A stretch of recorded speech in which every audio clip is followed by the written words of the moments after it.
Prologue, a galaxy in conflicting, a galaxy far, far away before there was war, before there was empire, before the name Darth Vader would echo across the stars. There was a girl, a leader, a voice for peace, Padmé Amidala, Naboo. Story is not one of lightsabers or grand battles, but of resolve, idealism, compassion, and quiet tragedy. Tonight, we drift back into her world.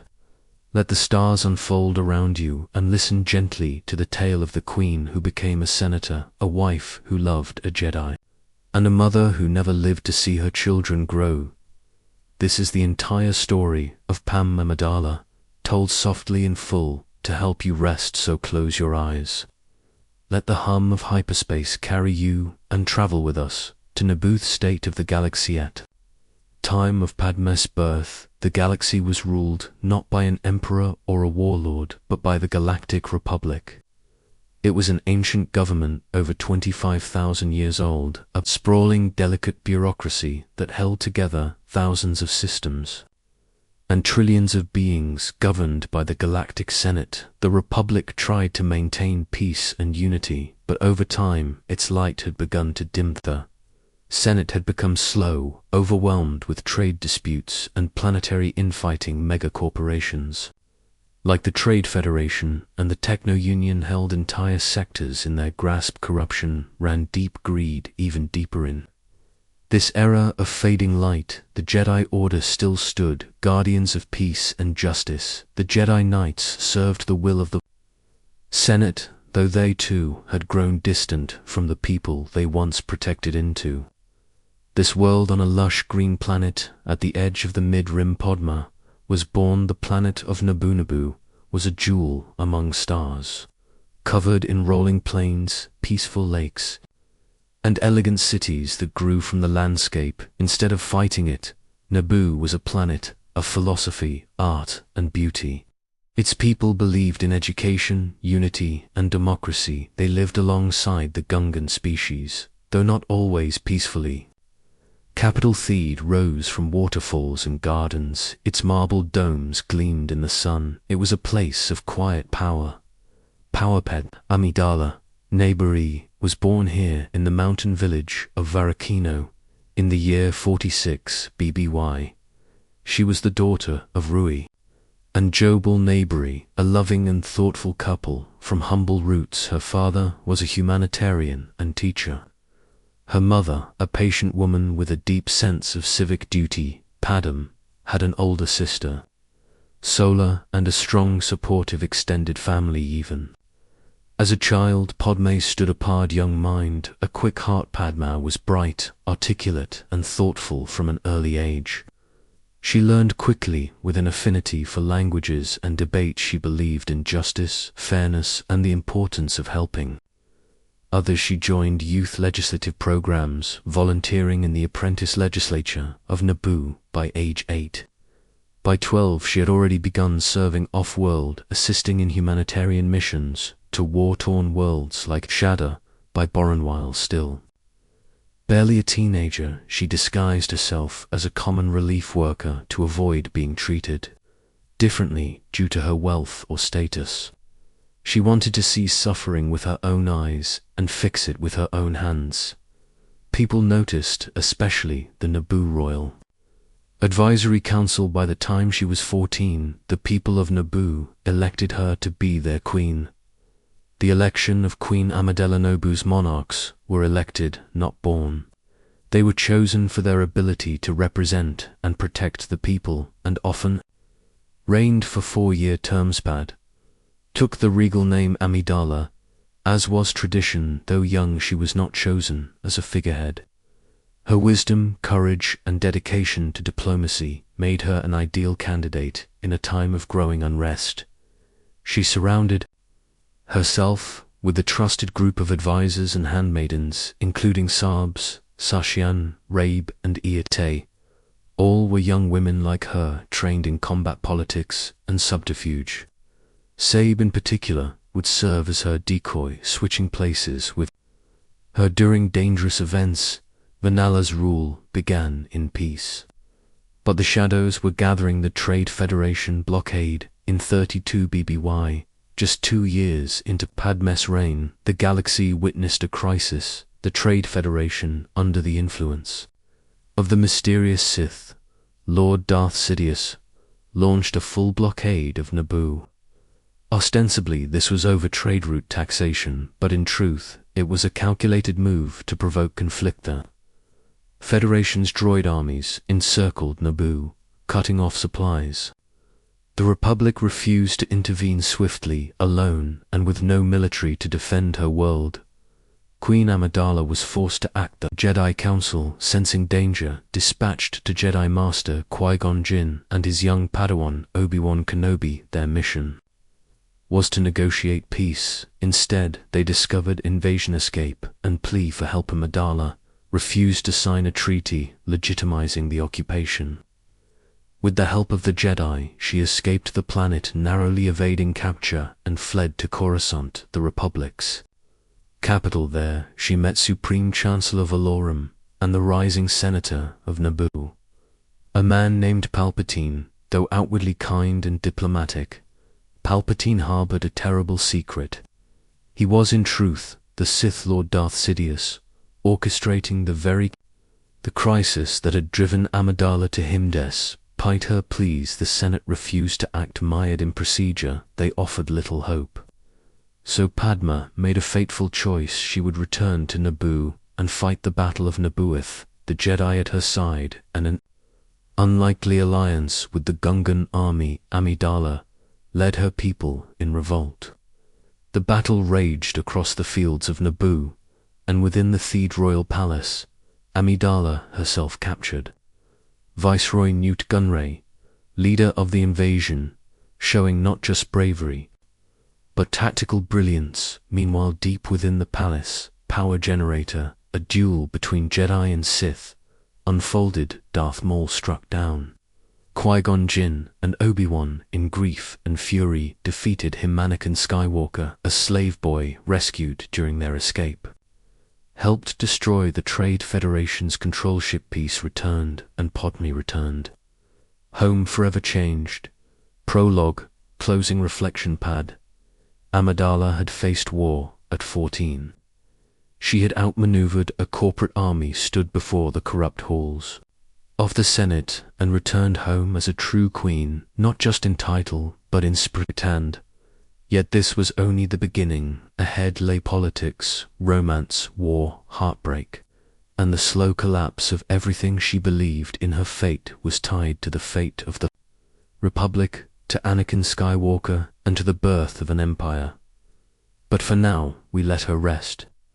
In the next chapter, we return to her early years as queen and the choices that would define the galaxy. Chapter 1: Born to Serve.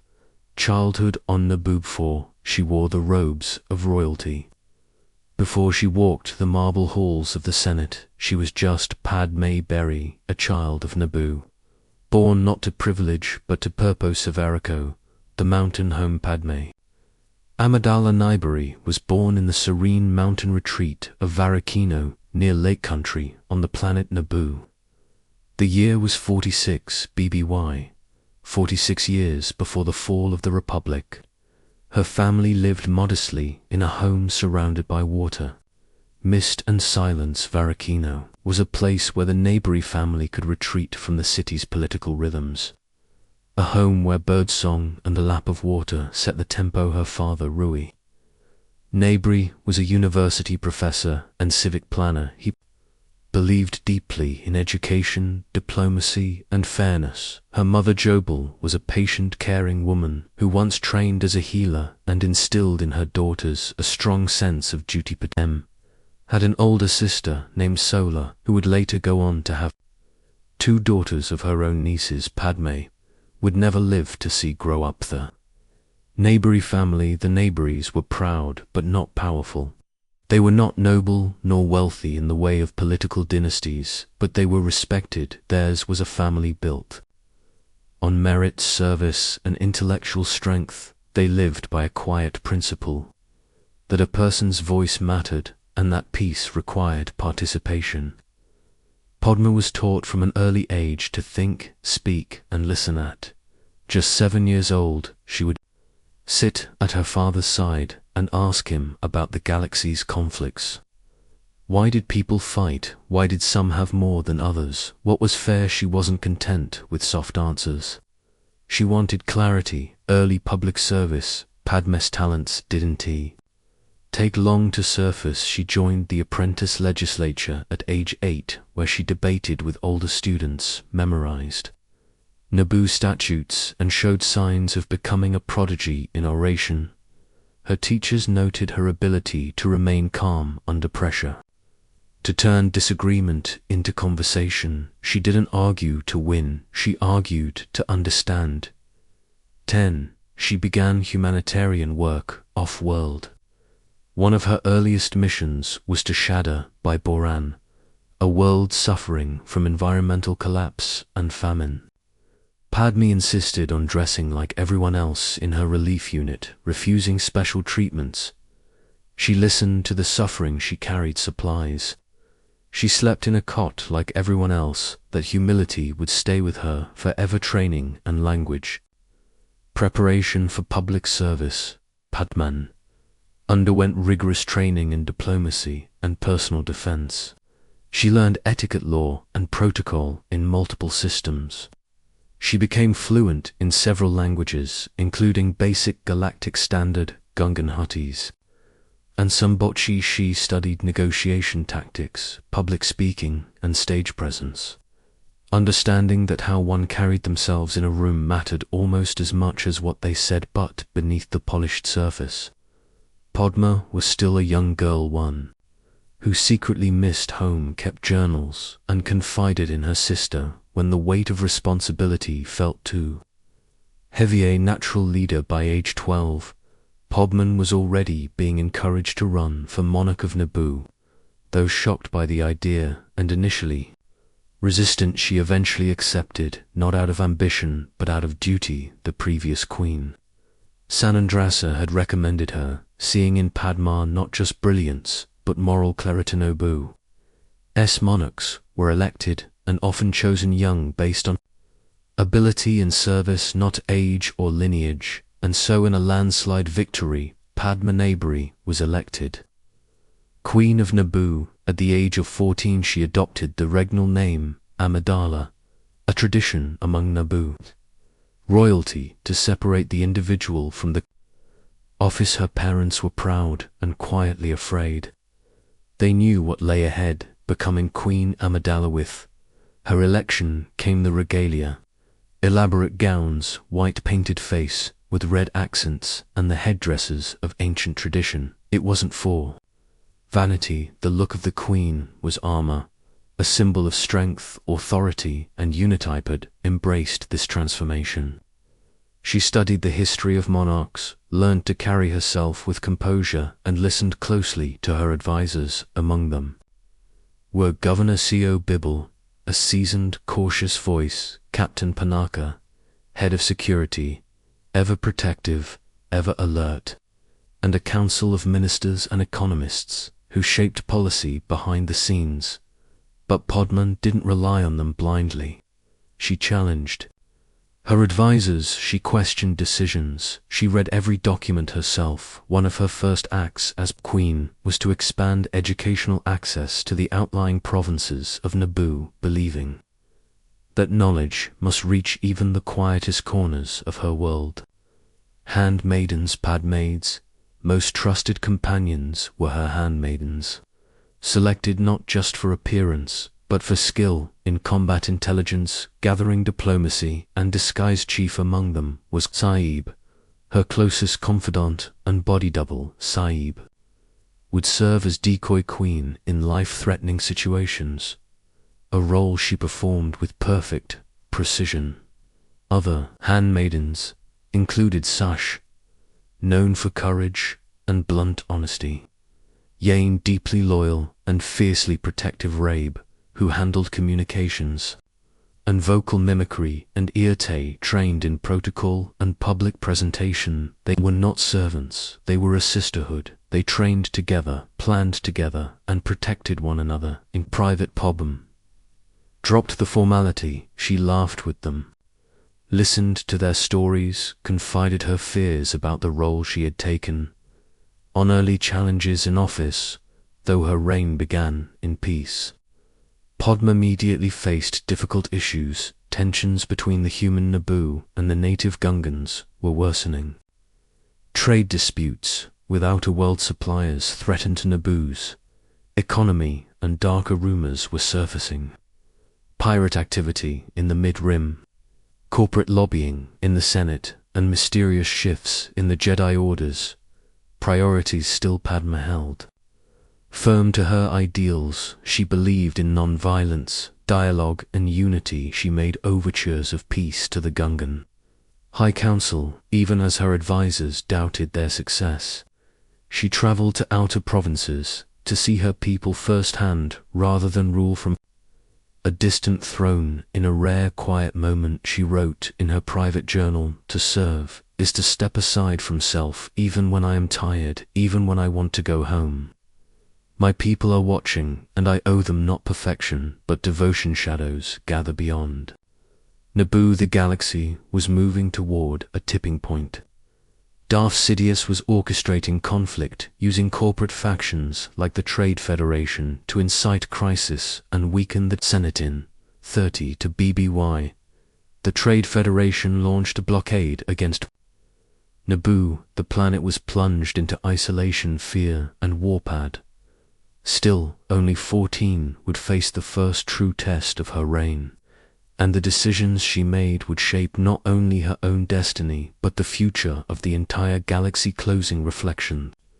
Child from Veracino had become a queen, but the galaxy does not care for innocence. Padmé Amidala would soon learn that ideals must stand against invasion, that peace must be defended with courage, and that sometimes the heart must break in silence. In the next chapter, we follow Padmé through the invasion of Naboo, a battle for survival, sovereignty, and the soul of her people. Chapter 2. The young queen. A girl, crowned queen, she was only 14, a child by most standards across the galaxy. But on Naboo, leadership was determined not by age, but by capability, compassion, and wisdom. And Padmé, Naboo, now Queen Amidala, had all three. Her election had not been a fluke or a symbolic gesture. The people of Naboo had seen something in her clarity of thought, a refusal to be corrupted, and a deep understanding of responsibility. They chose her because she had already chosen to serve the weight of rule. Being Queen of Naboo was not ceremonial. It meant a relentless schedule, legislative sessions, infrastructure reforms, mediating disputes, responding to crises across the provinces. The royal palace in Theed became her home, a sweeping structure of marble and gardens above waterfalls. But Amidala did not hide behind its walls.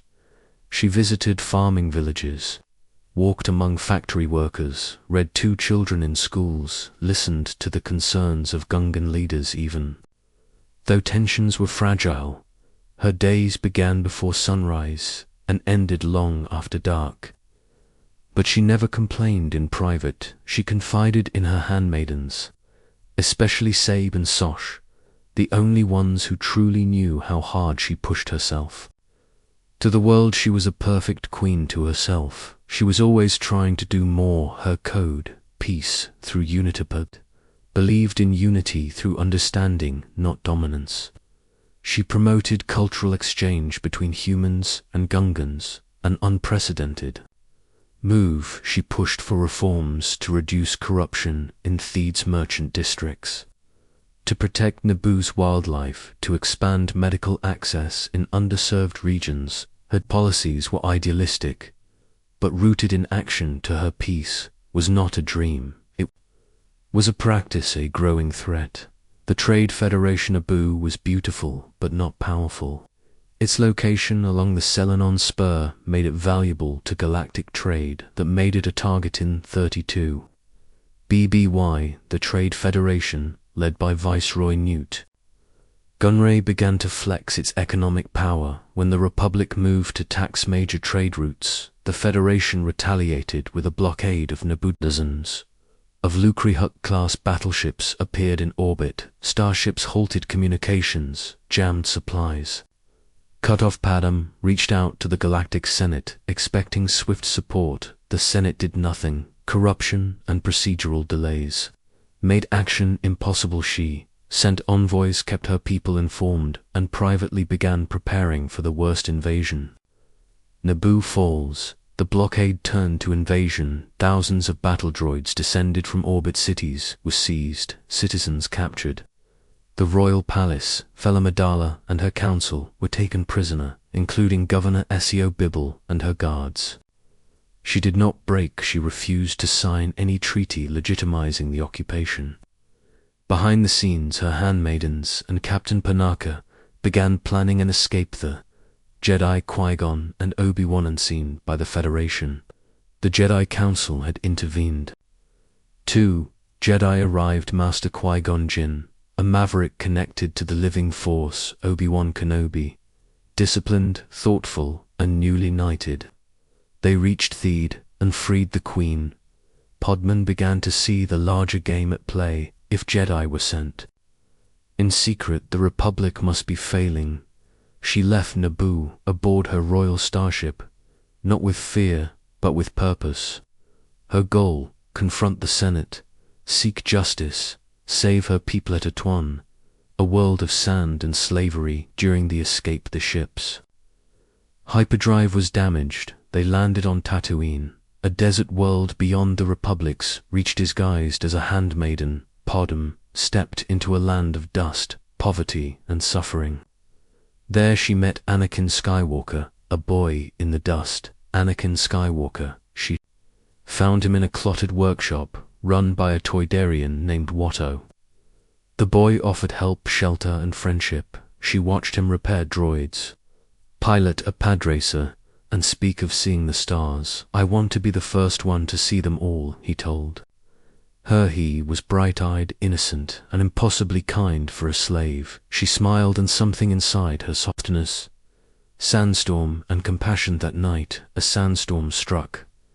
Anakin brought them to his home, a small dwelling shared with his mother. Shmi Padmé sat at their table, seeing the quiet strength in their bond. A queen in hiding at the home of slaves understood injustice in a new way. The boy gave her a blanket. He did not know she was royalty. He did not care. He was simply kind. Escape. Through hope, Qui-Gon devised a plan. Anakin would race to win the parts they needed. He won. They repaired the ship and freed him from slavery. Still disguised, told him, "We will care for you. We will protect you." It was a promise that would follow them both for the rest of their lives. Coruscant, the heart of the Republic, they arrived at the planet-wide city that served as the Republic's capital. Anakin was dazzled. Padmé was chilled here. Power lay in procedure. Speeches mattered more than action. Her pleas for help met with send a committee, further investigation, more debate. Her people were starving and occupied. The Senate hesitated. Palpatine's subtle strings. Senator Palpatine of Naboo offered guidance. He spoke of corruption, of valor, weakness. He suggested bold action, a vote of no confidence in the Chancellor. Padmé hesitated, but the system had failed her. She stood in the Senate chamber and moved for a vote of no confidence. Gasps. Debate. Valorum removed. Palpatine. Galaxy shifted quietly, and Padmé stood at its center, disillusioned, but determined. She felt no triumph. She knew the Senate was too slow to protect peace. Naboo would fall unless she acted. She decided to return home and lead her people in resistance. With or without the Republic, the Gungan alliance back on Naboo. She went to Oto Gunga, the Gungan city. She knelt before Boss Nass and revealed her true identity. The Queen was the handmaiden all alongi. "Beg you to help us," she said, moved by her humility. Boss Nass agreed. For the first time, Naboo and Gungans united. Battle of Naboo. Padmé's gambit. The Gungans engaged the droid army. Padmé and her guard infiltrated Theed to capture Viceroy Gundrash. led the assault through secret corridors too. The throne room gunray was stunned to be captured by a child queen. "Your occupation is over," she told him in orbit. Anakin destroyed the droid control ship, ending the battle, the price of leader shifter. Victory parade was grand. Naboo and Gungan stood side by side. Children laughed, but Padmé did not feel joy. Victory came through desperation, not diplomacy. Lives were lost. The Republic had abandoned the mint. Of the Queen's Naboo's monarchs served 2 terms. Padmé declined a 3rd. She stepped down, believing new voices should lead. She accepted the role of Senator of Naboo. Her time as Queen was over, but her war for peace had just begun. Chapter 3: The Invasion of Naboo and Rise to Galactic. Prominence from Queen to Senator. When her term as Queen ended, Padmé Amidala had earned the admiration of her people and the attention of the galaxy. She might have retired to a peaceful life in Theed, but Padmé was never one to stand aside at the urging of her people, and with the blessing of her successor, Queen Jamilia, she accepted the role of Senator of Naboo. She was young, not even 20, but already a veteran of war diplomacy and deception. The Senate chamber was larger than any throne room, and its battles were colder ideals against reality. Padmé entered the Senate with the same determination she had brought to Naboo's throne. She believed that, with hard work and conviction, the galaxy could be shaped for good, but the Senate was a mire of procedure and posturing. Lobbyists crowded the corridors. Planetary representatives formed alliances based on self-interest. Even crises became bargaining chips. Still she persisted. She authored bills on demilitarization, refugee support, and anti-slavery resolutions. Many failed, some passed quietly, without fanfare, and saved lives. Her voice became known for clarity, her intentions for sincerity. Not every senator trusted her, but they listened to lies and opponents. In the Senate she found allies. Bail Organa of Alderaan, a calm, principled voice in the chaos. Mon Mothma of Chandrila, a reformer and quiet revolutionary. Even Maz Amida, though aligned with Chancellor Palpatine, showed her respect. Together they pushed for peace, forming the foundation of the Loyalist Committee. But not all welcomed her influence. Trade guilds like the Commerce Guild, Banking Clan, and Techno Union resented her. So did remnants of the Trade Federation, which still held a Senate seat despite its invasion of Naboo. Padmé had exposed them once. They had not forgotten fallout from Naboo. Battle of Naboo ended in victory, but its consequences rippled across the Republic. The Treaty of Naboo forced the Trade Federation to scale back its private army, but enforcement was weak in back rooms. They moved their droid forces to distant systems. In public, they apologized and blamed Rogue Commander. Saw the truth: the invasion was not an anomaly. It was a test of how far greed could go before the Republic pushed back. The answer had been discouraging. Palpatine's rise while Padmé returned to serve Naboo. Chancellor Palpatine, once her planetary senator, now ruled the Republic. He was affable, shrewd, and supportive of her efforts. He often requested private meetings, listened to her fears, praised her speeches, but she noticed a pattern. Palpatine gained power and never gave it back. Emergency measures from the Trade Federation crisis remained. Committees grew in authority, oversight faded. She spoke up politely. Cautiously, he reassured her. "The people trust me, Padmé. As I trust you." It sounded like a compliment. It was not a comfort. The rise of the separatist tensions in the outer rim simmered. Worlds far from Coruscant felt abandoned. Taxation was uneven. Security was weak. Trade disputes turned to conflict. Led by former Jedi Master Count Dooku, star systems began to secede from the Republic. At first it seemed political, a movement for reform, but Padmé found something darker.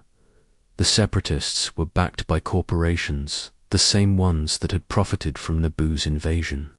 The same ones building droid armies in secret. She warned the Senate, this is not rebellion.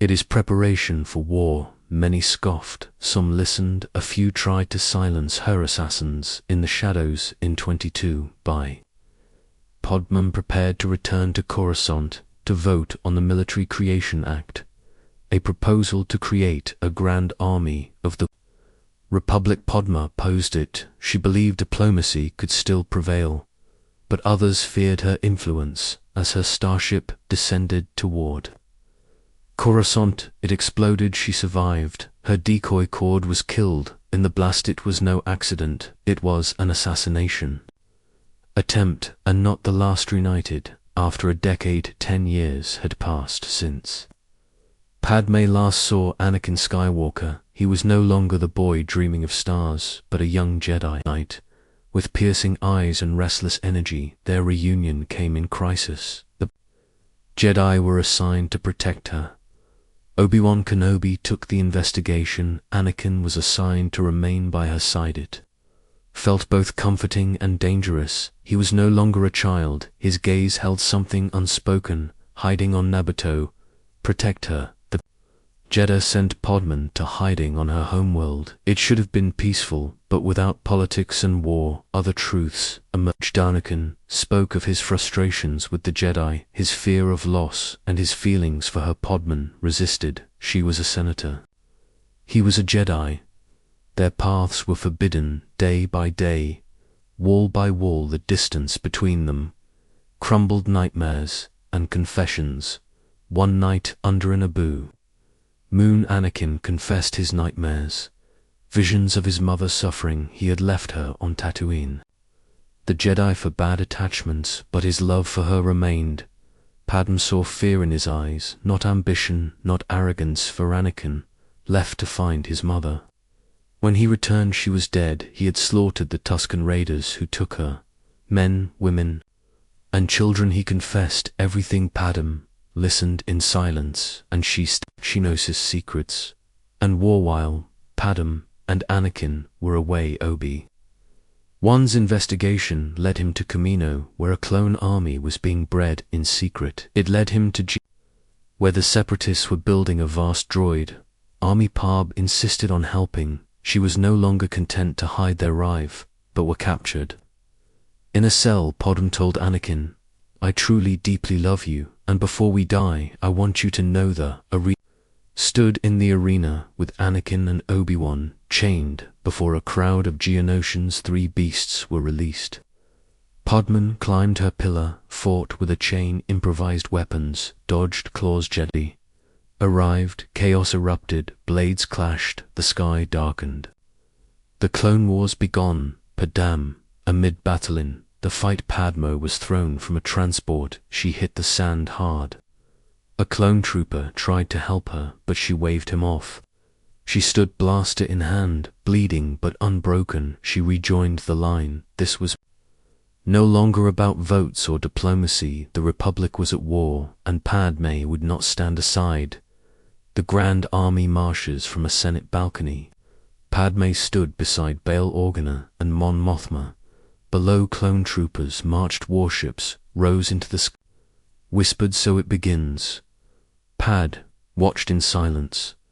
She had fought all her life to prevent this moment. Now it was too late. The Loyalist Committee, with war, declared the Senate fractured.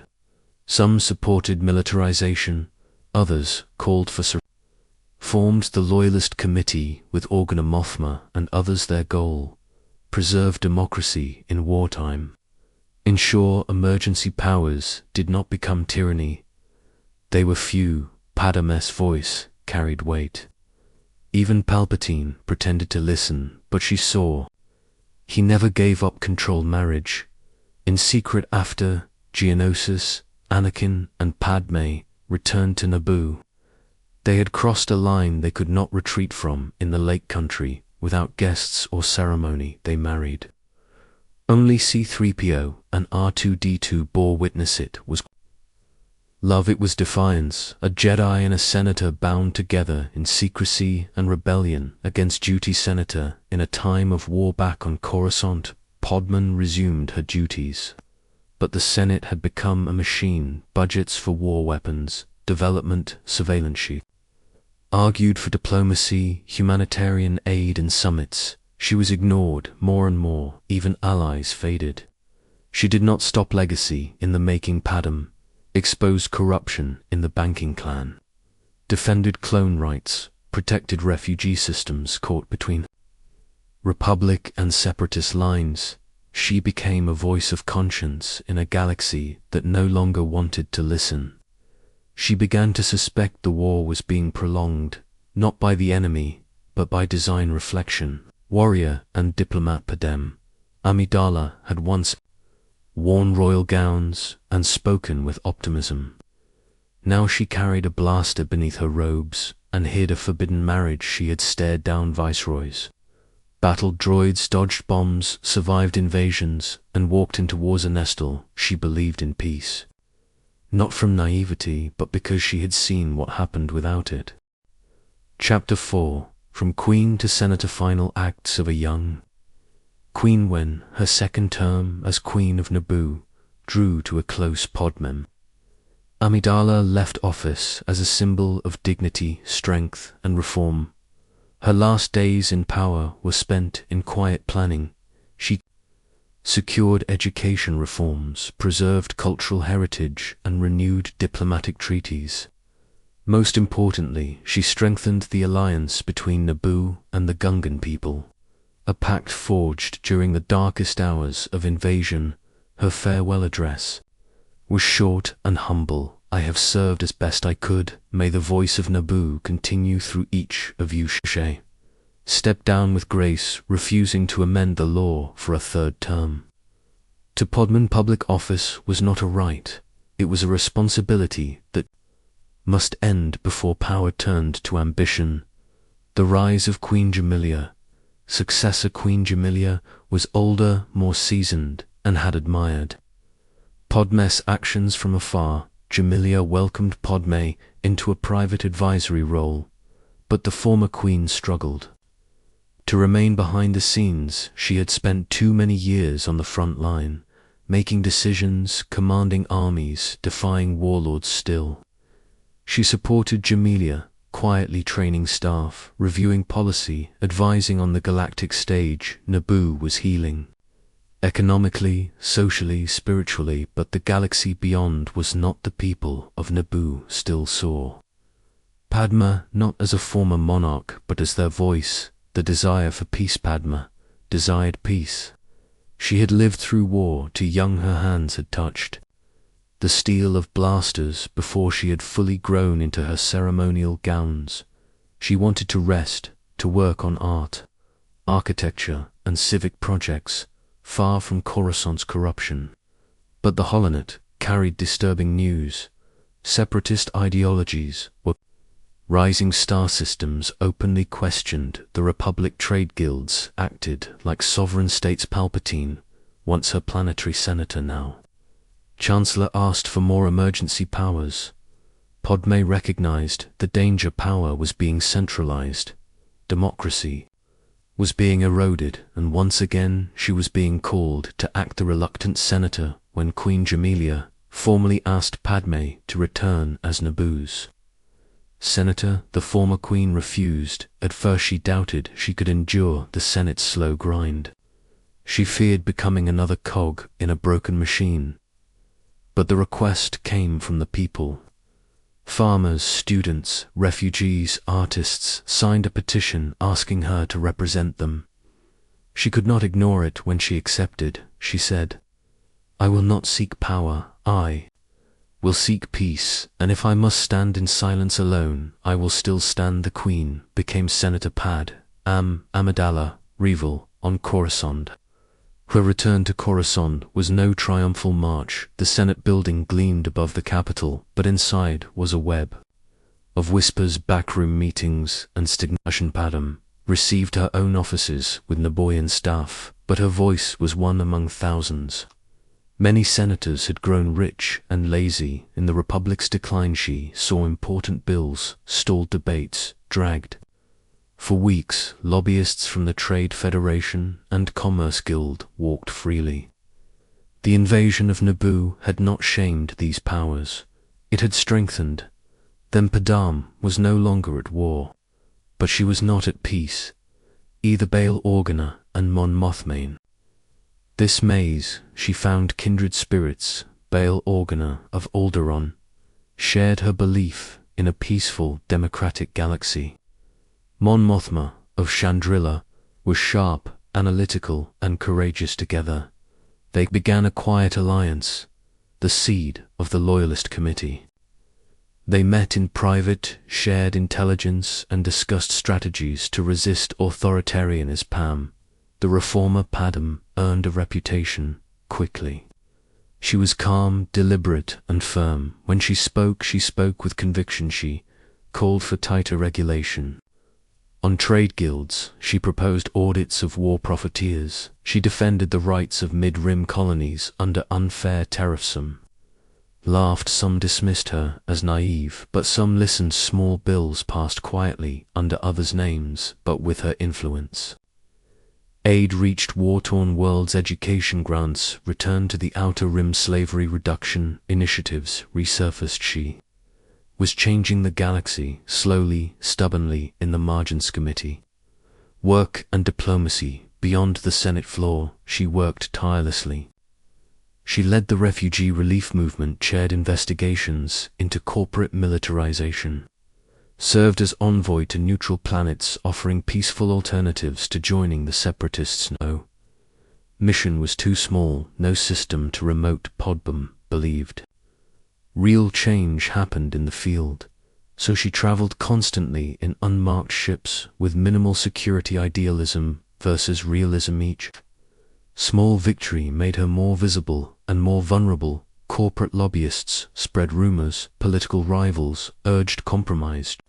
Told Mon Mothma, "If idealism is a weakness, then it is one I hope never to recover from the growing influence of Palpatine." Chancellor Palpatine watched her rise with interest. He praised her speeches and sought her opinion. At first it seemed like old camaraderie, but she noticed he agreed until action was required. Emergency powers expanded, oversight shrank. Pad began to wonder if the man from Naboo remained, or if power had changed him completely. Humanitarian work in a galaxy at Waraz.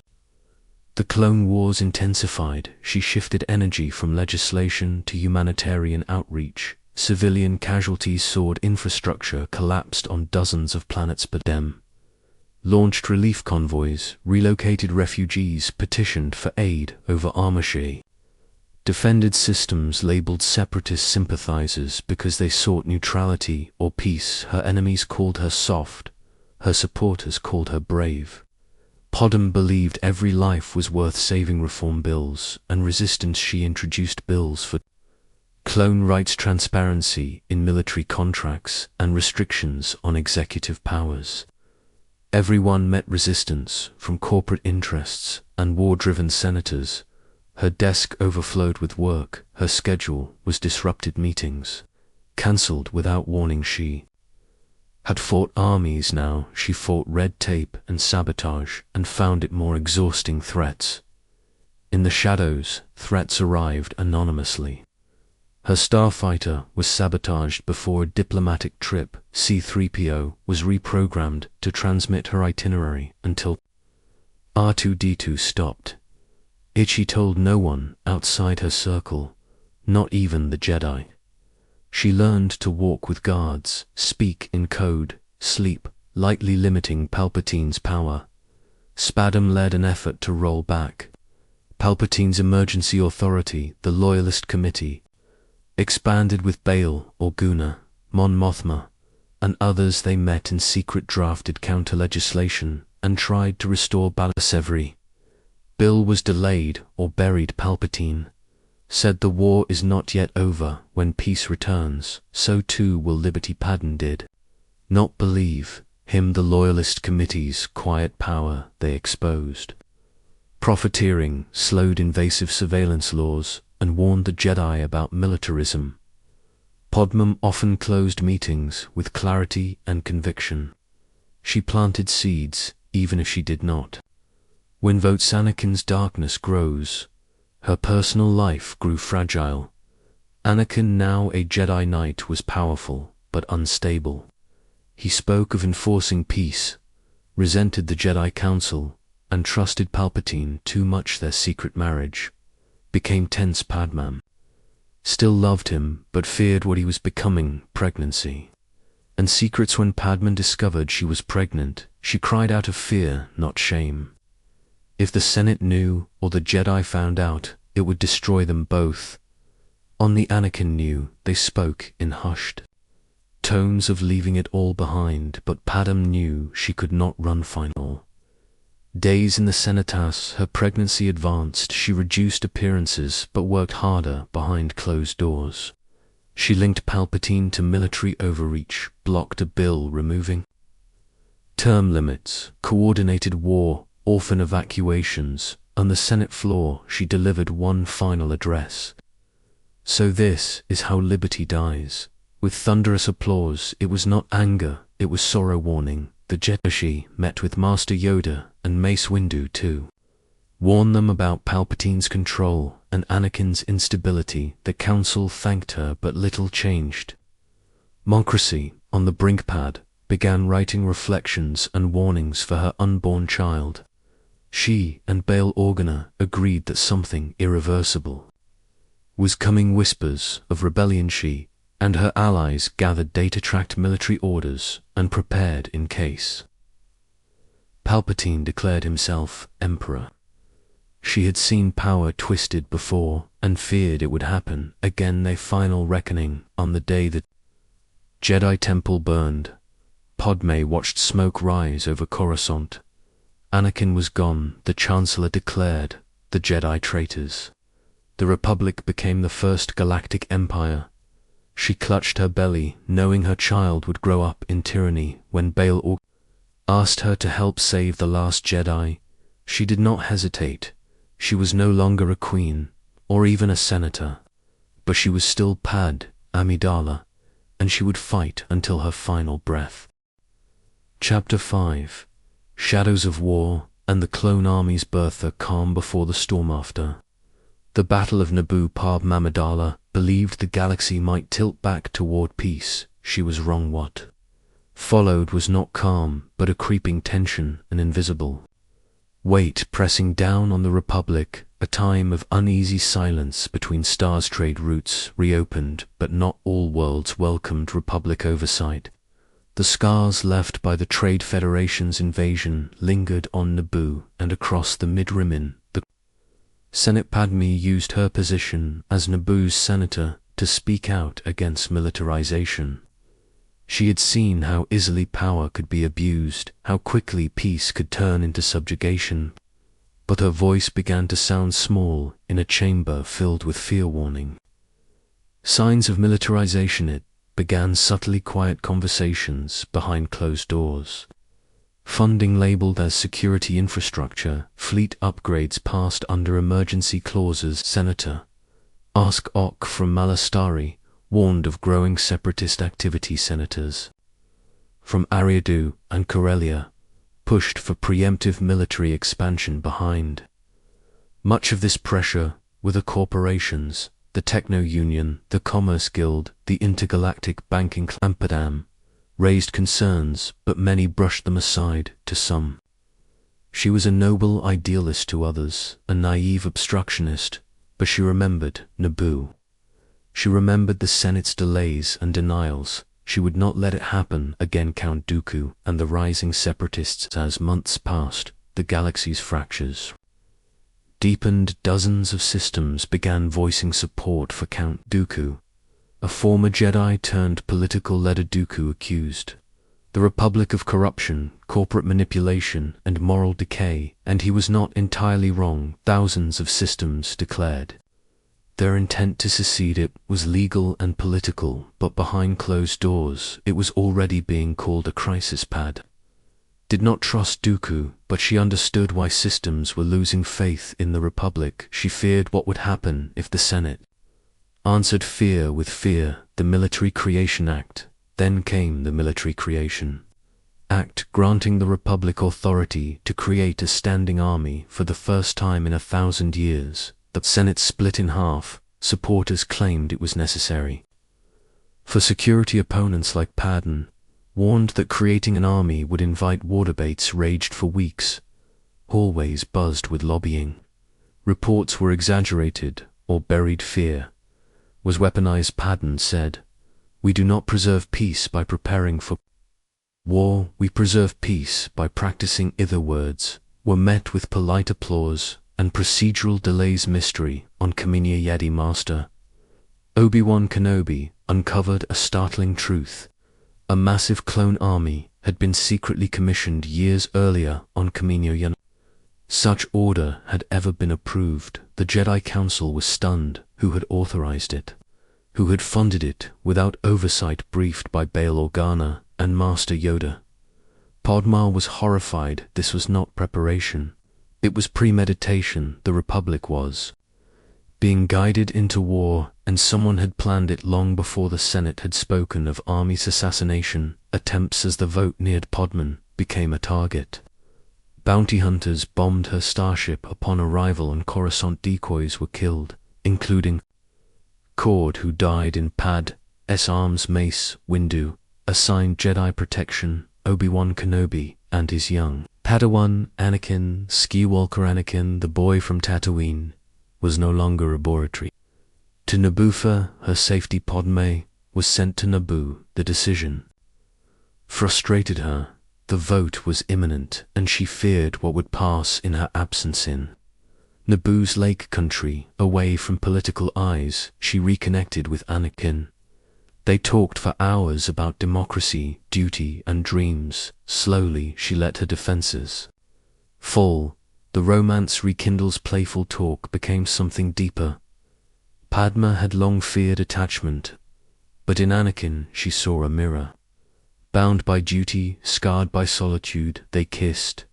Then again she resisted, but love did not wait for permission on Naboo's shores. They chose each other against the will of their world. A secret vote and a crushing loss. While Padmé rested beneath Naboo's stars, the Senate voted. With swing votes secured and Palpatine's influence, the Military Creation Act passed. Republic accepted the clone army. Jedi became generals. Peace would be enforced with blasters. Bail Organa told her the news. She wept. It was the end of diplomacy. After the vote, silence and fury. Padmé walked alone through Naboo's countryside. No advisors, no Jedi, only wind and water. She grieved not just a political loss, but the Republic itself. Senate had chosen war. Diplomacy was secondary. The mysterious clone army was now the Republic's greatest weapon. Her voice had been drowned out by fear. Return. 2 Coruscants returned without ceremony. Whispers followed her. Some called her naive. The truth was simpler. She had fought for peace and lost. In her journal she wrote, "I no longer know if I serve the people or the machinery of war pretending to speak for them." The mission to Geonosis news came from Obi-Wan Kenobi. He had traced the clones to Geonosis and found the separatist leaders in secret council. He was captured. Padmé decided instantly, "We will go now, with or without authorization." Shay and Anakin departed in secret. Captured in the Aranon Geonosis, they fought, but were captured and thrown into the gladiator arena beside Obi-Wan before the beasts were released. Padmé told Anakin, "I truly, deeply love you, and before we die, I want you to know the Battle of Geonosis begins." The execution was interrupted by Jedi arriving in Force blades clashed across the arena. Padmé seized a fallen blaster and fought. When the clone army arrived, she watched in disbelief. An army born in secret now paraded as Salvation, a battlefield survivor. Padmé was injured in a fall from a gunship. She refused evacuation. She returned to the front and helped coordinate prisoner transports later. She asked herself, what have we done secret? Wedding back on Naboo, she and Anakin married in secret. Only C-3PO and R2-D2 as witnesses. It was dangerous, but amidst chaos. Padmé chose something for herself. Love and war. She returned to the Senate as a wife, though no one knew Anakin was sent across. The galaxy months passed between visits. They were both soldiers now, one in robes, one in policy. The changing Jedi Order. Pad saw the change before. Most the Jedi were generals now. She asked Master Yoda if war was corrupting them. He said much. Darkness surrounds us now. Difficult, the future is restricting. Emergency powers. She worked to limit the Chancellor's emergency powers. Every effort was blocked. Palpatine accepted each new power with public reluctance, but kept it. Padmé saw something colder in his eyes. Final reflections. At night, she watched the stars from her apartment. She wrote letters she could never send in her private recordings. She said, this war is not just fought with soldiers. It is fought in words, in votes, in silence, and in the hearts of those who remember who we used to be. Chapter 6. Secret Love with Anakin. After the vows, a life in shadow. The vows were whispered in secret. No guests, no celebration, just quiet promises. Beside the lake, on Naboo. Padmé Amidala was now Pod Pam Skywalker, but only in the deepest corners of her heart. When she returned to the Senate, nothing had changed outwardly. The war raged, the Republic stumbled, and Anakin returned to the front. They had no honeymoon, no shared home, just coded messages and brief glimpses, unspoken tension carried in their silences. Yet despite it all, Padmé felt joy, a fragile flame in a galaxy. Growing colder, wartime separation and secret communication. Their love lived in hidden corridors of communication. R2-D2 delivered encrypted holos. C-3PO carried coded messages disguised as trade records. Would wait late into the night for transmissions from distant battlefronts. Christophus, Umbara, Ryloth. Anakin's messages were brief, but always ended the same. I think of you every day. You are my light, my fire, my reason. Some days it gave her strength, other days it broke her. She would touch the fading light of the hologram and whisper, stay safe, love, like war demanded sacrifice. And no one knew that more than Padmé's quiet joy and lingering fear. Her apartment on Coruscant became her only sanctuary. There she replayed Anakin's messages, sipped tea in silence, stared at the city's endless lights, wondering if he looked at the same sky. She smiled more often, but more cautiously, laughed, but always looked over her shoulder. Joy held in secret begins to arc. She told no one. Not Bail, not Mon Mothma, not her family on Naboo. Anakin was her heart, but also her most dangerous secret. Brief reunions in Warfate, sometimes allowed, stolen hours. Anakin would visit between missions, sometimes under Jedi pretense, sometimes as a wounded soldier needing rest. Each reunion felt like a lifetime. They dined in the dark, danced in silence, fell asleep wrapped in each other, but morning always came. War always called. Padmé would trace her fingers over his scars and whisper, you are my husband, come back to me. He always promised. She knew promises did not always survive the battlefield. Secrecy and the strain of duty, the longer the war dragged. On the harder the lie became. Pam was distracted in Senate debates, her votes more passionate, her speeches tinged with urgency. Colleagues noticed. Mon Mothma once asked, is everything all right? Padmé nodded and changed the subject, but inside she was torn. How could she speak of diplomacy while her husband waged war? How could she legislate neutrality while loving the Jedi's most feared warrior? Every decision in the Senate now felt personal. Every word spoken was haunted by the thought that Anakin might be fighting or dying. Anakin's changes and Padmé's doubts. At first, she dismissed the signs. Anakin grew more intense, his anger flared more often.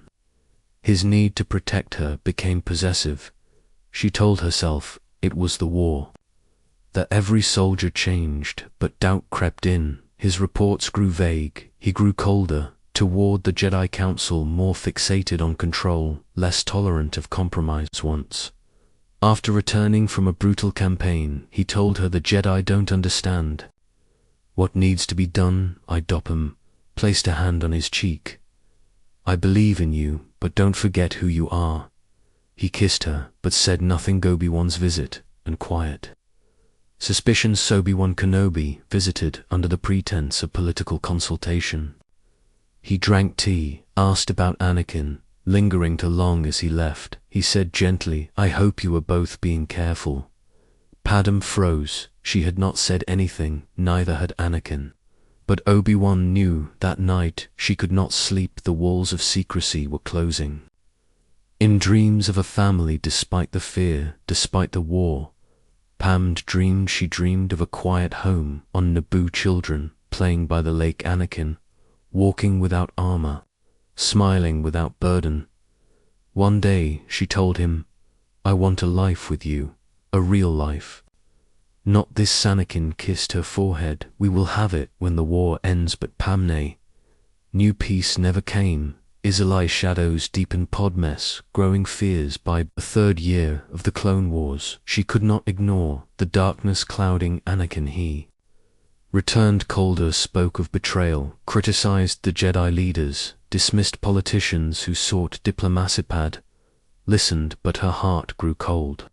She had seen fear and control corrupt leaders before. Now she saw it in her husband. The war was changing him. Anakin no longer spoke of justice, only victory. He saw war not as a last resort, but as a means to protect what he loved.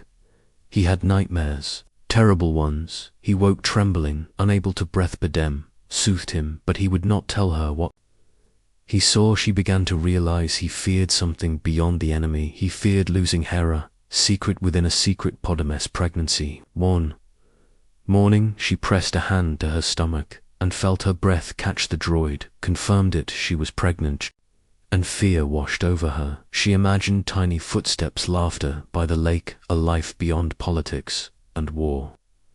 But fear came next. What would the Jedi say? What would the Senate do? What would Anakin become? With more to lose. Telling Anakin, she told him.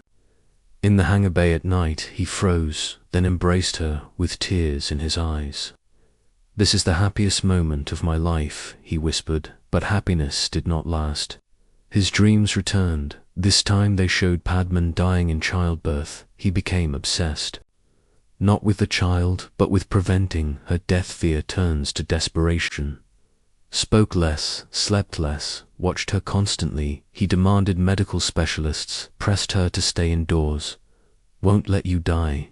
Not like my mother. Padmé knew something inside him was breaking. The fear was consuming him. Obi-Wan's return and Padmé's plea. Obi-Wan came to her door. He asked if Anakin was all right. She did not answer. Her eyes told enough. He asked, is Anakin the father? She did not speak, but did not deny it. Obi-Wan placed a hand on her shoulder. I fear he may be in danger. From the Chancellor. That night, Padmé sat in silence, holding her stomach, wondering if she had already lost him. The end of the Republic news came swiftly. Palpatine declared himself Emperor. The Jedi Temple was under siege. Anakin was gone. Bail Organa whispered, the Jedi are dead. Anakin may have led the attack. Padmé refused to believe it. She begged Bail for a ship. Mustafa. The final confrontation. She found him on Mustafa. He stood atop the volcanic world, draped in black. She ran to him, begged him to come back, pleaded for them to escape. He spoke of order, of power, of empire. I can overthrow Palpatine. We can rule together.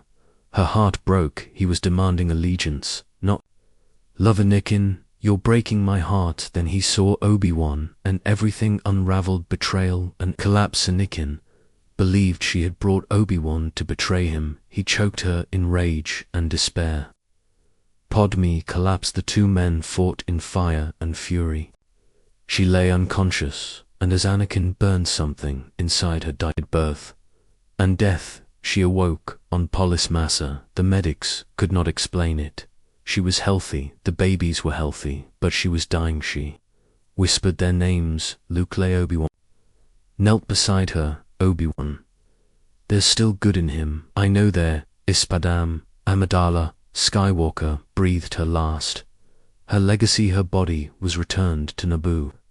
In her hands, a Japa snippet, carved by Anakin when they were children. The people mourned. The Senate eulogized her as a champion of peace, but only a few knew the truth. She died of heartbreak. She loved a man who became a shadow, and her children would one day help redeem the galaxy. Chapter 7: The Clone Wars and Political Resistance return to the Senate.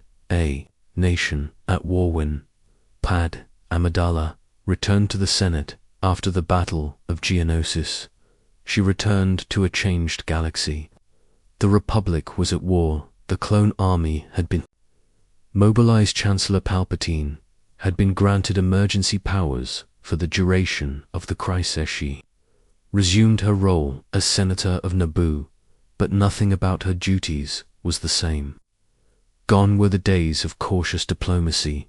Now the Senate chamber was filled with demands for troop deployments, factory contracts, and punitive laws against disinterpand refused to be swept away by fear. She would not let war destroy the democracy she had sworn to protect. An alliance of conscience. Sepad was not alone in her concern. She reconnected with fellow senators who shared her doubts about the war's rapid escalation. Bail Organa of Alderaan Mon Mothma of Chandrilothi met often in private, sometimes in Padmé's apartment, sometimes aboard Bail's diplomatic cruiser. They called themselves the Delegation of 2000, a loose coalition willing to question the Republic's direction even as the galaxy marched toward total militarization. They were not rebels, yet they were preservationists, trying to save a democracy under siege from within. War spending and the cost of liberty in Senate debate. Padmé was one of the few who opposed expanded war funding. She questioned accountability, civil rights violations, executive overreach. Many rolled their eyes. Some whispered she was naive. A few accused her of treason. She never wavered. "This war represents a failure to listen," she once said.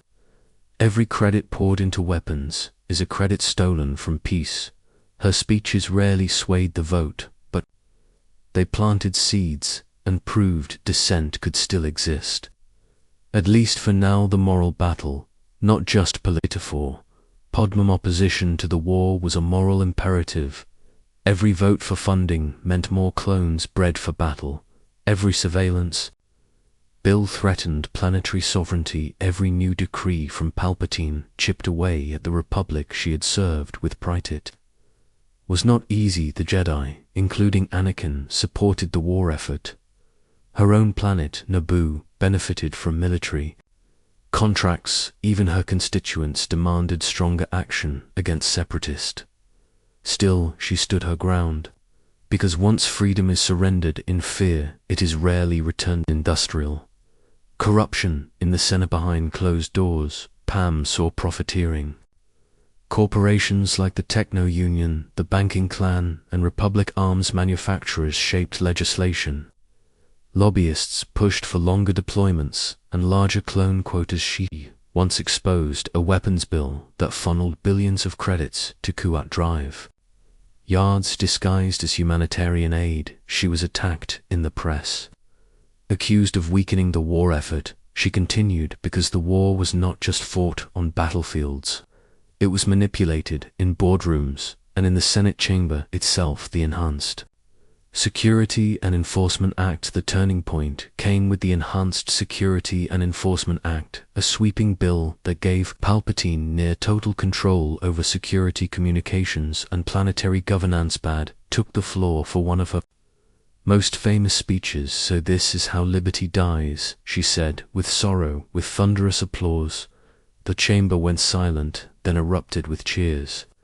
Padmé did not cry or scream. She sat down knowing the republic she had fought for was gone. Diplomacy.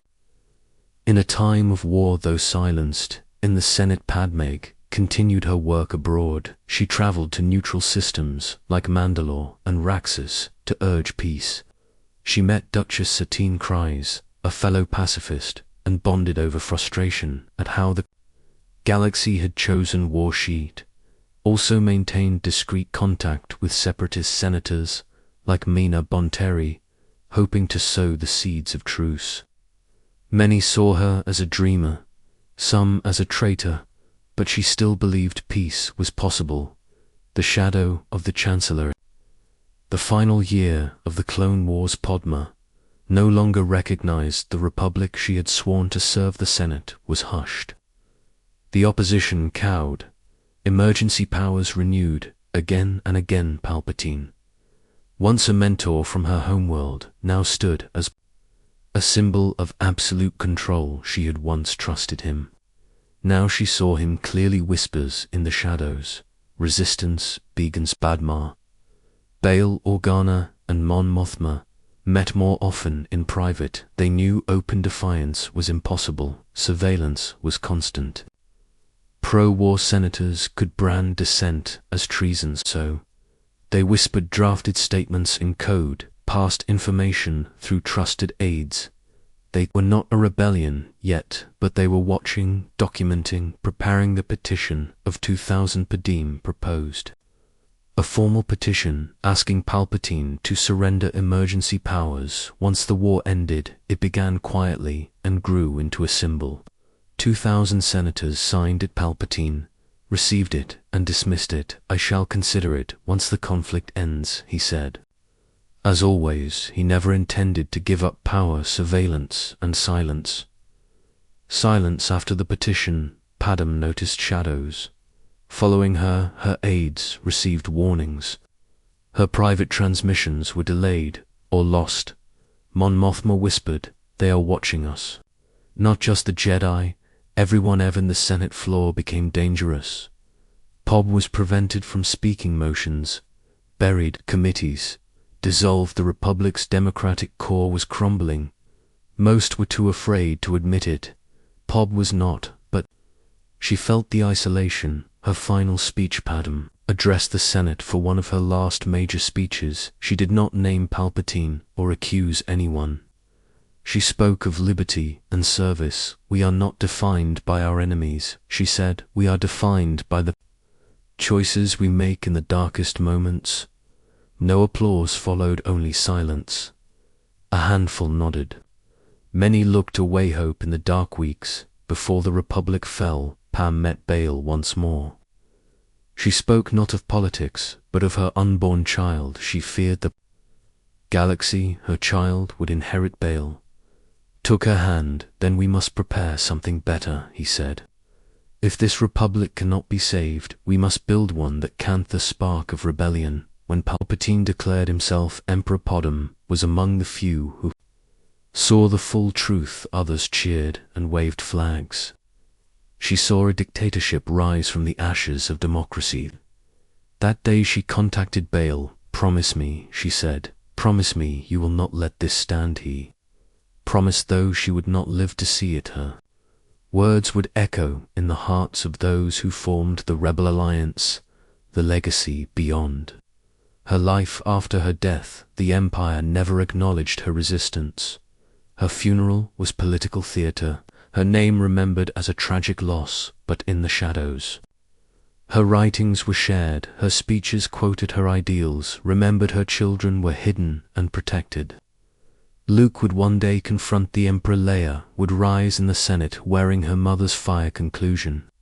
The seeds she planted. Padmé Amidala did not live to see the rebellion, but she planted it in words, in alliances, in resistance, and in her children, heirs to a cause greater than any crown, because in the end she never gave up hope, not in democracy, not in love, not in the galaxy. There is still good in him, she said with her final breath. That hope, that belief in redemption, would one day save the galaxy. Chapter 8.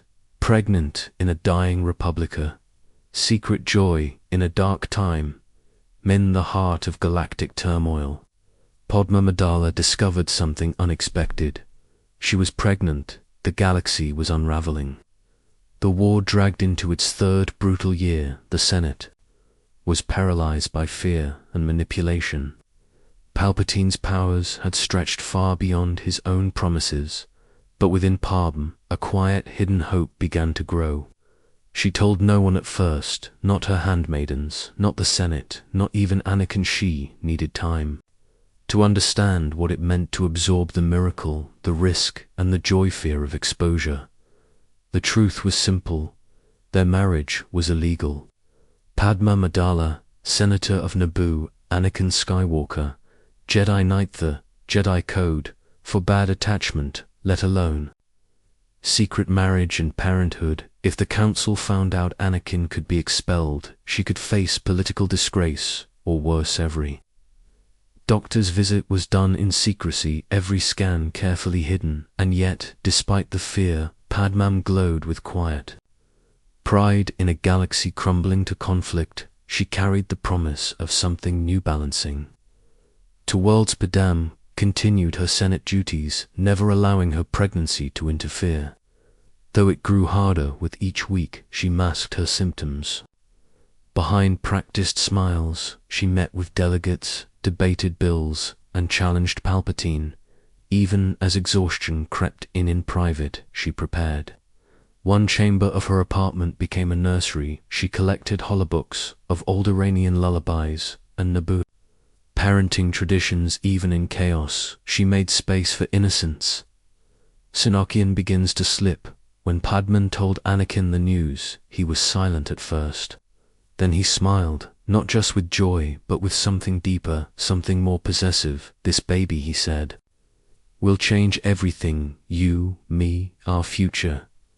He touched her stomach and whispered to the unborn child, but there was fear in his voice, an edge of desperation. Anakin was not just happy, he was terrified of losing her, and Padmé sensed it. The war had marked him. He was colder now, secretive, impulsive, dangerous obsession. Anakin began speaking of nightmares, vivid visions of Padmé dying in childbirth. He begged her to leave Senate work. He wanted her to flee Coruscant and hide with him. She refused.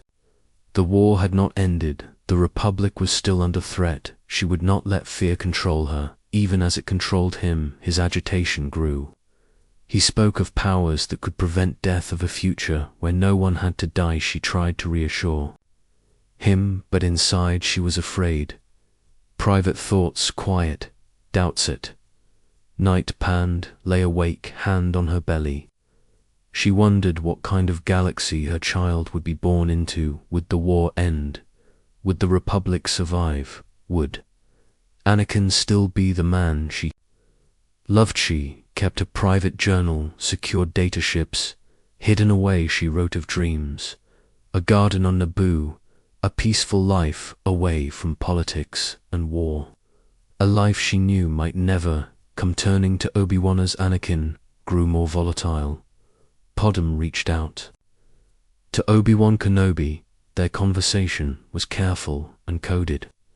She asked about Anakin's missions and his state of mind. Obi-Wan had noticed changes, but he did not know the full truth about the marriage, the pregnancy, the fear. He promised to watch over him, and Padmé felt a flicker of comfort. The Republic crumbles outside her windows. The Coruscant skyline shimmered with the illusion of order. Inside the Senate, everything was falling apart. Palpatine's power was unchecked. He dismissed dissent, rewrote laws, and pushed the Jedi to the brink. Even her allies grew cautious. Mon Mothma spoke less Bail. Organa avoided open challenge. That Republic was now an illusion, a shell, and she was carrying a child into its ruins. Galactic Kit happened. Swiftly Chancellor Palpatine declared the Jedi traitors. He claimed they had attempted a coup. Using fear and propaganda, he transformed the Republic into the Galactic Empire. He crowned himself Emperor Padmé, sat in the Senate and watched democracy dissolve with cheers, she whispered under her breath. So this is how liberty dies, with thunderous applause. Her thoughts turned to Anakin. Where was he? The Jedi Purge news spread of the Jedi Temple, burning reports of Jedi hunted and executed. Even younglings Padmé refused to believe it. Then Obi-Wan came. He told her Anakin had led the massacre, her husband, the father of her unborn children. You were wrong, she whispered. He would never. But Obi-Wan had seen the recordings. He knew. Flew to Mustafar. It was not a rescue, it was a plea, a final chance to reach the man she loved. When Anakin emerged from the smoke, he was changed. Golden eyes, dark cloak, a new name. Darth Vadapad approached as a wife. Anakin, she said, you are going down a path I cannot follow. A heartbreaking confrontation. She begged him to leave with her, to raise their child in peace. But he spoke only of power and the Empire. When she refused to stand by his tyranny, he snapped in rage. He reached out with the Force and choked her. She collapsed, hands over her swollen stomach. Rescue. An escapee Obi-Wan emerged too late to stop him. He fought Anakin as Jedi against Sith. While they dueled, medical droids carried Padmé aboard her ship and fled. She was unconscious, breathing shallow, pulse weak, but the twins inside still lived. Polis Massian, a quiet facility on the asteroid Polis Massa. Padmé was placed on life support. The war was over, the Jedi were gone. The Republic had fallen, and Padmé was dying without physical injury, a mother's final gift. She awoke and asked one question, is Anakin safe? Obi-Wan told her the truth. The man she loved was gone to darkness. Tears filled her eyes, but she had known. She gave birth a boy, Luke, a girl, Leo. She held them, kissed them, and with her last breath whispered, there is good in him. I know there is still the mystery of her death. The droids found no physical cause. Some say it was the Force, some say it was trauma, others believe she chose to let go, trusting her children to carry her legacy in the stars. Her funeral on Naboo was somber, her body dressed in regal gowns, surrounded by flowers. The truth of her children kept secret. Luke hidden on Tatooine, Leia raised on Alderaan. The hope she left behind, Padmé Amidala, was a queen, a senator, and a warrior for peace. But in the end, she was a mother. She died believing in love, redemption, and the light still. Buried in a fallen Jedi, her children would ignite the spark of rebellion. Her words would echo in their choices. Her legacy would shape the fate of the galaxy. From tragedy came hope, from silence, resistance, and from her final breath, the story of the Skywalkers truly began. Chapter Joe. Padmé's final days and death. Back from Mustafar. The confrontation on Mustafar, where Anakin Skywalker, now Darth Vader, attacked Padmé. In a fit of Force-choked rage, her limp body was carried aboard the starship. Obi-Wan Kenobi had defeated Anakin, leaving him mutilated and burning. But the cost was heavy. Padmé, still unconscious, had been deeply affected. Not just physically, but emotionally and spiritually. They did not return to Coruscant. There was nowhere safe. Left in the heart of the Empire, instead Obi-Wan plotted a course to a remote, medically advanced base, Polis Massa, hidden deep in the asteroid belt. Fading light in the ship, medical droids struggled to stabilize her. She was breathing, her heart still beat, but something was wrong, despite no visible injuries.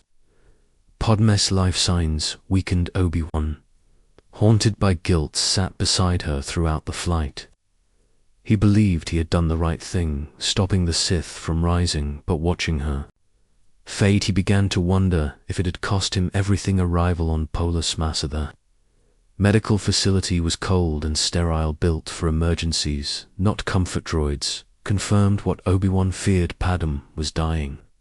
No bleeding, no broken bones, no neural damage. Her body was failing, her systems shutting down. It made no logical sense, no will to live. The droid's conclusion was chilling. She is medically healthy. We do not know why she is dying. We believe she has lost the will to live. Padmé was slipping away, not from wounds, but from grief and heartbreak. Her republic was dead. Her husband had become a monster. And the child she had hoped to raise in peace would be born into tyranny. The final conversation. Obi-Wan sat beside her in her final hours. Padmé stirred, weak but conscious. She asked the only question that mattered to her: is Anakin all right? Obi-Wan hesitated, his voice cracking. I am afraid you will have to accept that he is gone. A tear slid down her cheek. Even now, she did not condemn him. Instead she whispered, there is good in him. I know there is still the birth of Luke and Leo. Even as her strength faded, Padmé gave birth to twins, first a boy, then a girl. She held them briefly, smiling through her tears. Luke, she said softly. Leia. They were the last words she ever spoke, names filled with love and hope. Death without wounds. Amidala died moments after childbirth. No cause could be found. She simply let go. Some say she died of a broken heart, others believe her life was bound to Anakin's through the Force. When he fell, her light dimmed with him, but her last act was a gift to the galaxy. The Skywalker twins were born, and with them a new hope. A death beyond medical reasoning. The mystery of her death lingered. No internal injuries, no poison, no blood loss. Medical droids declared it plainly: she has lost the will to live. In Star Wars history, this was not without precedent. The will to live or to die carried spiritual weight. Padmé was no Force user, but she was bound to the fate of Anakin Skywalker, a soul torn in two. Some scholars see her death as a mirror to Anakin's rebirth, as Vader, as he was entombed in a mechanical suit, screaming in rage. She passed quietly into the Force. One died in fire, the other in silence. Two soulmates torn apart, living opposites. Their destinies fractured in one tragic night. Obi-Wan's silent guilt for Obi-Wan. Padmé's death was a lifelong burden. He had failed Anakin, and in confronting him, he had doomed Padmé to despair. Though he protected her children, he never forgave himself. Every time he saw Luke, he saw Anakin. Every time he remembered her last words, there is good in him, he doubted himself. Bail Organa's quiet promise.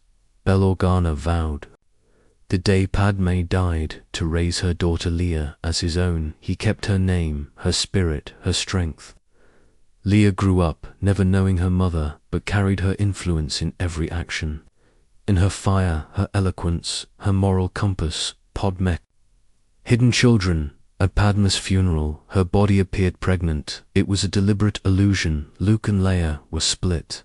Leia to Alderaan, Luke to Tatooine. Even Vader would never know they survived. Padmé's children became the Republic's last secret erased from history. As the Empire rose, her legacy was buried, her speeches redacted. Her opposition to Palpatine erased official history, painted her as a tragic casualty before the Empire's rise.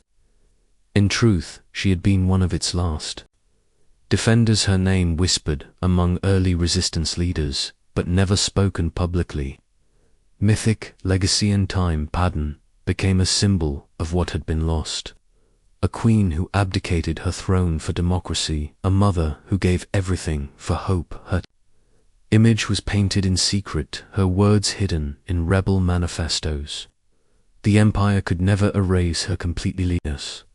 Unseen bond, though she never met her mother. Leia carried Padmé in her blood, and through the Force, in moments of intuition, leadership, and empathy. Leia channeled her mother's spirit. She stood in the Senate as Padmé once did. She led soldiers as Padmé once did. She chose diplomacy before war, but never shied from either. Luke's inherited compassion. Luke inherited his father's strength, but his mother's heart, her belief in redemption, mercy, and hope lived in him. When Luke faced Vader, he echoed her last words. I know there is still good in you, and through that compassion, the Skywalkers were redeemed. The rebellion's soul. The rebellion began not with guns, but with ideals: liberty over fear, justice over power, peace through conviction. Her daughter carried the banner. Her son brought balance to the Force. Her voice lingered in their words, reflections from the galaxy. Padmé's death remains debated, grief surrender to the Force, a sacrifice for the twins. Many believe her death was the cost of love, a life extinguished not by weakness, but by choice. Conclusion: a light that flickered, but never went out. Padmé's story did not end with her death. It echoed in every choice her children made. She stood when others bowed. She spoke when others were silent. She loved when others grew cold. The Empire rose the day she died, but it would fall because of the hope she carried forward in two newborn stars, Luke and Leia. Final chapter: the legacy of Padmé Amidala. Naboo never forgot. Long after the Empire's rise, when Padmé Amidala's name was silenced in official records, Naboo still remembered. She was enshrined not in statues of war, but in symbols of wisdom, beauty, and resilience. In Theed, her palace chambers were preserved in secret. Her gowns were kept in the royal vault. Her speeches, once outlawed by the Empire, were passed quietly among artists, historians, and future queens. To Naboo, she remained more than a sovereign. She was a guardian of peace, a daughter of democracy, a queen who laid down her crown to fight for others, a silent inspiration in the rebellion. Though her name could not be spoken aloud in the Senate or among rebel cells, Padmé's ideals pulsed through the veins of the rebellion. Mon Mothma had once served with her. Bail Organa had loved her as a friend and ally. They remembered her warnings, her pleas, her fire in the final days of the Republic, and though they never openly honored her for fear of imperial reprisal, they built their movement around the foundation she left behind. The dream she died for became the mission they lived. For Leia learns the truth. For most of her life, Leia Organa knew nothing of her biological mother. She only knew the warm embrace of Queen Breha and the quiet strength of Bail Organa. But in the years after the Galactic Civil War, Leia uncovered pieces of truth in Bail's private records, in whispers from allies, and eventually in direct accounts. She learned Padmé had been a senator, a fighter for justice, a mother who had named her in her final breath. Leia grieved the years lost, but she also found herself within Padmé's legacy. Her courage, her diplomacy, her unwavering ethics, they had been in Leia from the beginning. Canon reflections. Leia's thoughts in the canon novel Bloodline. Leia begins to understand her place within both her parents' legacies. She wrestles with the truth of being Darth Vader's daughter, but she finds strength in Padmé's example, in the princess and the scoundrel. Leia reflects, I do not remember her, but I feel her, as if some part of her was with me all along. It is not memory, it is instinct, a whisper in the Force, a presence in her heart. How Padmé shaped Leia's leadership from peace negotiations with Mon Cala to war councils on Hoth. Leia carried Padmé's voice. She knew when to speak, when to fight, when to wait. She understood power, but never sought it. When the new Republic formed, Leia fought to ensure the mistakes of the past would not repeat. A Republic that listened and served. A Republic Padmé would have been proud of Luke's quiet devotion. Luke Skywalker spoke often of his father, but when he learned the truth about his mother, he honored her in quieter ways. He read journals, Senate transcripts, and records Bail Organa had hidden. He learned she had once stood alone in the Senate and declared, This is how liberty dies, with thunderous applause. It haunted him, it reminded him the Jedi were not enough. If the galaxy was to heal, it would require compassion, balance, and truth. Padmé became part of his moral compass, not a warrior, but a guardian influence on Mon Mothma and the rebellions. Ethos Mon Mothma never forgot Padmé. She once told Leia, "Your mother had more courage in a single speech than most generals have in a lifetime of battle." Padmé taught her that dignity was not weakness, that speaking for peace was not naive, but essential. The early rebel charters echoed Padmé's vision: diplomacy before violence, hope above, fear unity above vengeance honors.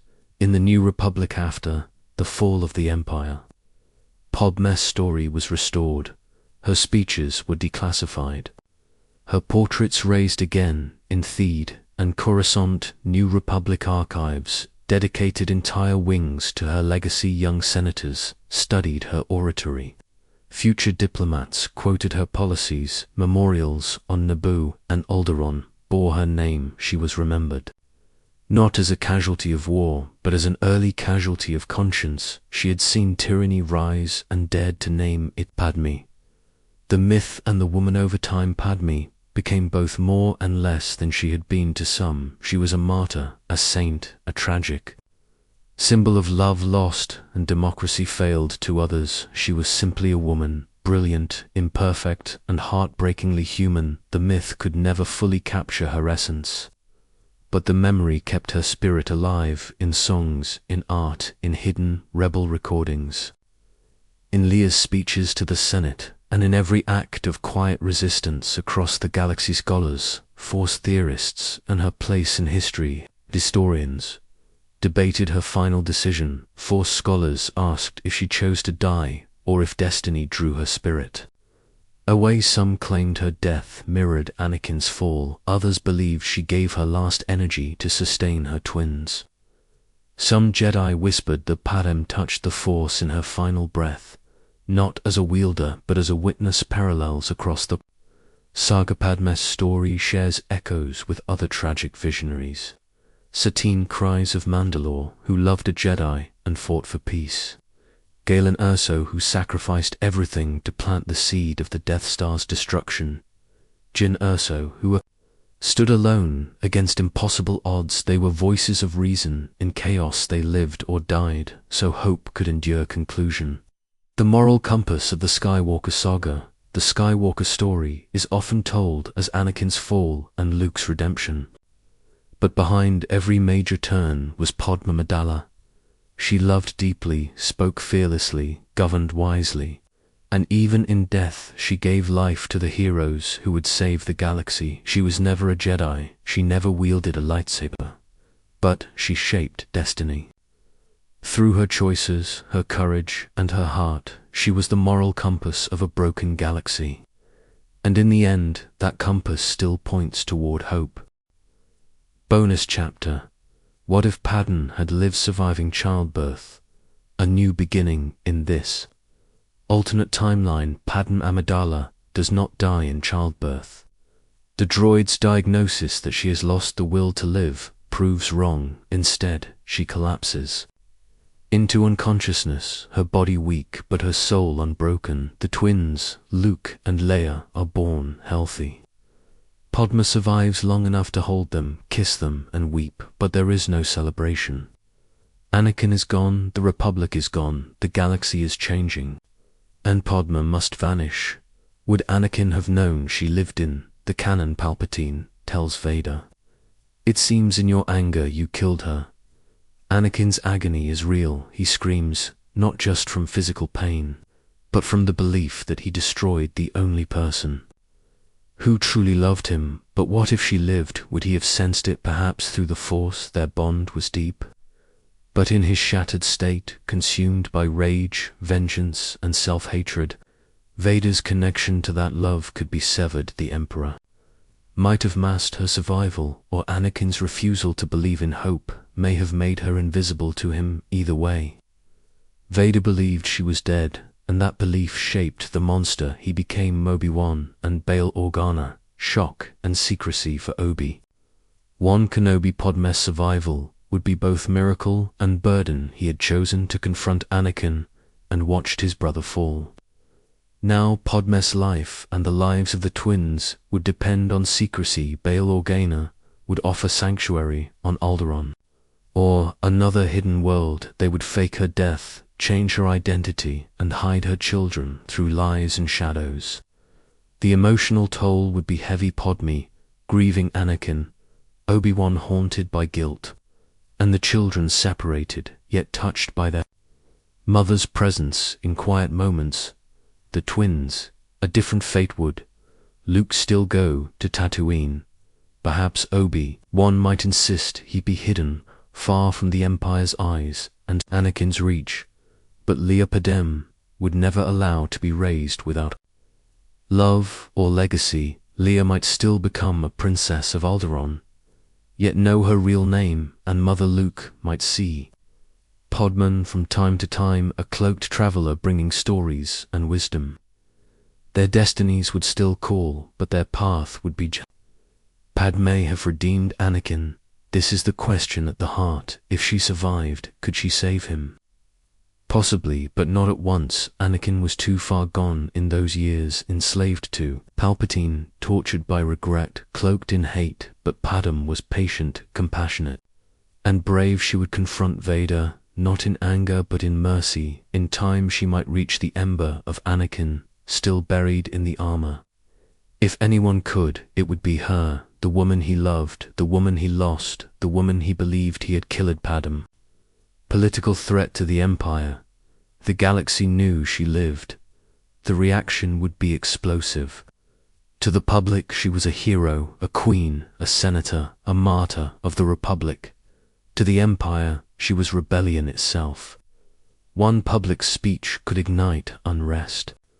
The Emperor would never allow it. He would name her traitor, fugitive criminal, and he would send Vader to destroy her. The cruel irony, sending Anakin to kill the woman he had already mourned. Rebel architect Padmé's hidden role from the shadows. Padmé could help build the rebellion with Mon Mothma and Bail Organa. She would organize dissent, raise funds, protect refugees. She would lead not with guns, but with truth. Smuggled holovids of her speaking against the Empire, encrypted transmissions. Two isolated systems, secret treaties forged under Imperial eyes. She would fight with belief, not blasters. Palpatine's view, threat or tool to Palpatine. Padmé's survival would be unacceptable. He had engineered her fall through Anakin's turn, through the death of the Republic, through stripping her power. If she lived, she could turn Vader against him. He might try to kill her or twist her. He could send messages saying, Anakin still lives, serve me, and you may save him. He would prey on her love and grief, but Padmé was no pawn, and would never serve darkness. Leia and Luke, children of peace with their mother alive, the twins would grow up, grounded not in mystery, but in love. Leia would inherit Alderaan's royalty and her mother's eloquence. Luke would hear tales not only of Jedi, but of the Republic, justice and compassion. Palm's guidance would anchor them.